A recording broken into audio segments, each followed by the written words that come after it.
बहुत पुरानी बात है। गोपाल नाम का एक लड़का था। वह बहुत ही गरीब था। उसके परिवार में कुल मिलकर 5 से 6 लोग थे। लेकिन एक दिन गोपाल ने सोचा कि चलो मैं ही कुछ काम ढूंढता हूँ, शायद बाहर मुझे कुछ काम मिल जाएगा तो मेरा परिवार 2 वक्त का खाना तो खा लेगा। उसकी तलाश के लिए शहर चला गया। सुबह से शाम हो गई लेकिन उसे अभी तक कोई काम नहीं मिला। मन उदास आदमी उसके सामने आया और बोला कि तुम बहुत उदास दिख रहे हो। गोपाल ने बोला, मैं सुबह से काम ढूंढ रहा हूँ लेकिन मुझे कोई काम नहीं दे रहा, इसलिए उदास होकर घर जा रहा।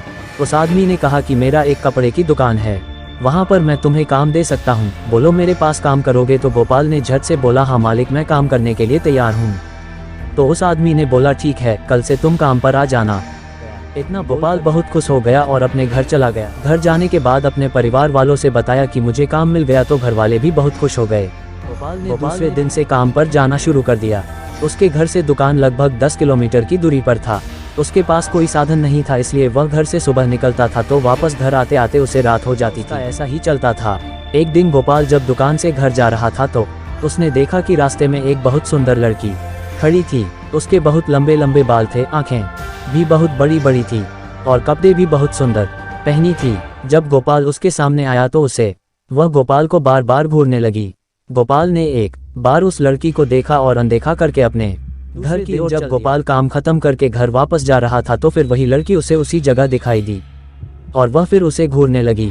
फिर भी गोपाल ने उसकी तरफ पलट के नहीं देखा और अपने घर की ओर निकल पड़ा।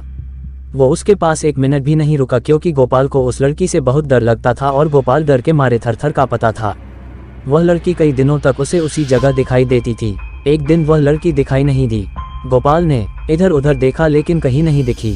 वह सोच में पड़ गया और मन ही मन में बोला कि ऐसा क्या हुआ कि वह लड़की आज नहीं आई। फिर वह अपने घर की ओर निकल गया। 1 महीने बाद उसके घर पर एक चिट्ठी आई। गोपाल ने चिट्ठी को खोला और देखा तो उसमें एक लड़की का नाम लिखा हुआ था और वो नाम था रानी। उसमें से एक फोटो निकली थी जो कि उस रास्ते वाली लड़की से हुबहू मिलती थी। गोपाल ने डर गया कि उसको मेरे घर का पता कैसे मिला। उस चिट्ठी में लिखा हुआ था कि कल जब तुम दुकान से निकलोगे तो जहां पर मैं खड़ी रहती हूं वह पर मेरा इंतजार करना। गोपाल उसके दूसरे दिन अपना काम खत्म करके दुकान से निकलकर उसी जगह पर पहुंच गया जहां वह लड़की खड़ी रहती थी। वहां पर पहुंच के देखा तो वो लड़की वहां पर थी ही नहीं।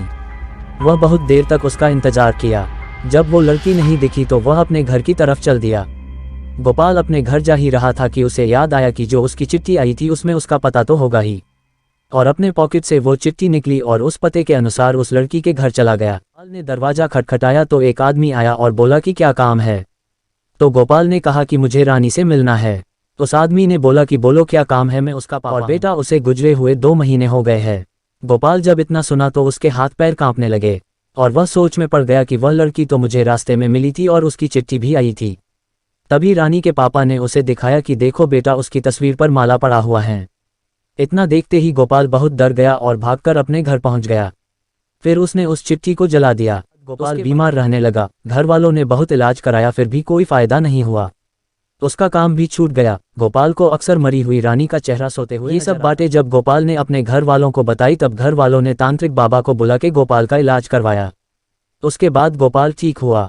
दोस्तों, रास्ते में मिली चुड़ैल की कहानी आपको कैसी लगी हमें कमेंट करके जरूर बताएं।